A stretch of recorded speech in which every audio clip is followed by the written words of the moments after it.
The SAT and ACT exams are a vital component of college applications, but what will be of them as a result of COVID-19?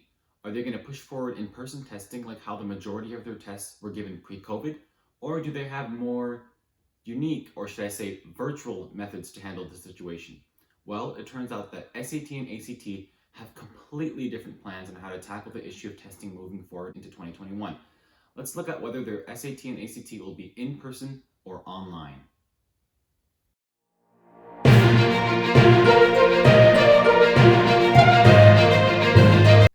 First up, let's talk about the SAT's testing plans.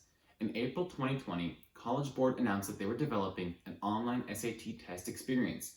They were doing this to allow students to take the important exam without worrying about COVID-19. So the plans were going great, right? Just as people were getting ready to test online, College Board suddenly announced on June 2nd, 2020, that they were halting plans to offer the SAT at home.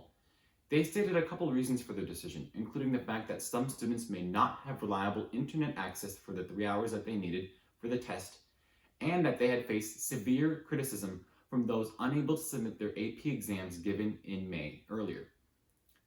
So, throughout fall 2020, the SAT has been given at in-person testing sites, with it being harder than ever to secure a place to test.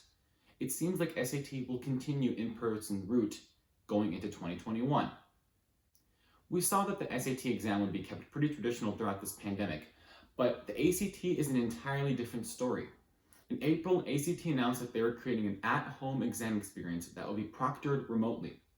Upon calling them in December 2020 myself, they told me that they were still developing the online exam and would release more specific details later. The exam format would likely remain the same, with the same 4 sections and same time limits. I mean, it's not like the ACT is already crunch on time anyways, so.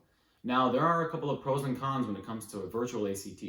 Probably the most important benefit is the non-existent risk of COVID. You don't have to wear a mask while taking this exam. Also, more students will be able to take the exam because test centers won't accept fewer students due to COVID-19. A couple other pros include getting your scores faster, not worrying about whether you erased something enough, and no travel needed. However, on the contrary, if your internet breaks during the 3-hour period, you might lose all of your progress and get kicked out of the test. Cheating may also be more rampant, especially since the proctoring occurs fully online.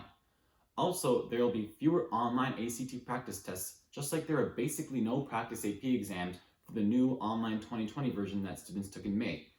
Finally, if you're taking the ACT writing and you're a slow typist, well, you might have a hard time there. Anyways, that sums it up. It seems as if the SAT and AC took completely different turns regarding testing and are now running in opposite directions.